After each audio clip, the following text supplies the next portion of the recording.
I want to take the opportunity to welcome Janet Nguyen, Supervisor of Orange County's 1st District, to this committee.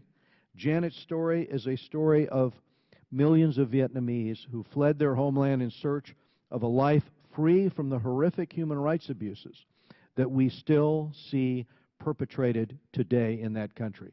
Janet has come a long way from the dangerous journey that her family took on a 30-foot raft when she was just a small girl fleeing her war-ravaged homeland. Today, Janet is the highest-ranking Vietnamese American to hold elective office in California. And just as important, Janet is a tireless advocate for the Vietnamese American community in Southern California and throughout our country. We welcome her as well. War.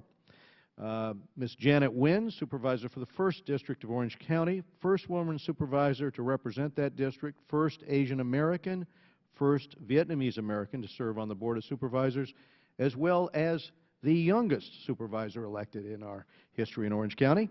And we have Mr. on Human Rights. Janet. Good morning. Good morning, Honorable Chairman Royce and members of the House Committee on Foreign Affairs. I want to particularly thank Chairman Royce for your leadership, decades of leadership in support of our county and the County of Orange and the cities and the residents you represent, particularly your effort in fighting for human rights in Vietnam. I also want to thank Congressman Rohrabacher and also Congressman Lowenthal, your representative and your leadership for Orange County and also for the people of Vietnam is greatly appreciated. It is my honor to be here and appear here today before this esteemed committee to comment on the continuing violations of religious freedom and individual rights in Vietnam. In the end, I request your assistance in fighting for greater respect for personal liberty by the government of Vietnam and the release of human rights advocates who are currently in prison throughout Vietnam by supporting H.R. 4254, which has been introduced by Chairman Royce, which I have had the distinct privilege of assisting in drafting, and has also been approved by the Orange County Board of Supervisors, seeking for your support. Despite Vietnam's status as one of the U.S. normal trade partners, Vietnam has not reduced its oppression of its people, including journalists, dissidents, or simply human rights advocates. As a county supervisor whose district includes the Little Saigon community, which is the largest Vietnamese community outside Vietnam, I speak for many in voicing our concerns about the continued political oppression which exists in Vietnam, and hope that we in the United States will stand up and demand that Vietnam respect the basic tenets of freedom and democracy that we, as a nation, expect from our trade partners. As a beacon of civil liberties around the world, our country has never shied away from its commitment to basic human rights.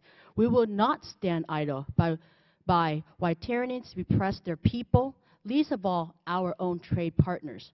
Access to our economy and the opportunity for financial benefits that access presents must be earned through compliance with the basic rules of human dignity and fairness we live by. Unfortunately, Vietnam has continued to push the limits of our tolerance in this regard. Almost 4 decades after the Vietnam War, Vietnam has continued its use of force, intimidation, and imprisonment to silence and oppress its people. The incarceration of songwriter Tri Vinh Vo, also known as Viet Cang, who has been sentenced to 4 years in prison, is a prime example of the political oppression that the Vietnamese people must continue to live under. There are also other examples of oppression, illegal detention, and suppression of free speech and religious figures throughout Vietnam, such as the Venerable Thich Quang Do, Reverend Nguyen Van Ly, Reverend Vinh Con Chin, blogger Dio Cao, also known as Vinh Van Hai, as well as countless other human rights fighters. We believe the United States alone has the unique power to effectuate political change in Vietnam. And for that reason, we appeal to this committee to lend your support to this noble cause. As the highest-ranking Vietnamese American elected official in California, I humbly ask that you support H.R. 4254. This action will send a clear message to the government of Vietnam and the officials engaging in violation of human rights that the United States has no tolerance for intolerance and political suppression, and that we will hold those officials personally accountable for their actions.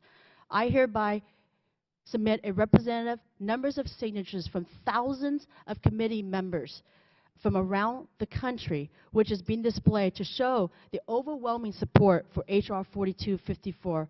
I also submit a list of names of Vietnamese citizens who we believe have violated the basic human rights of other Vietnamese citizens.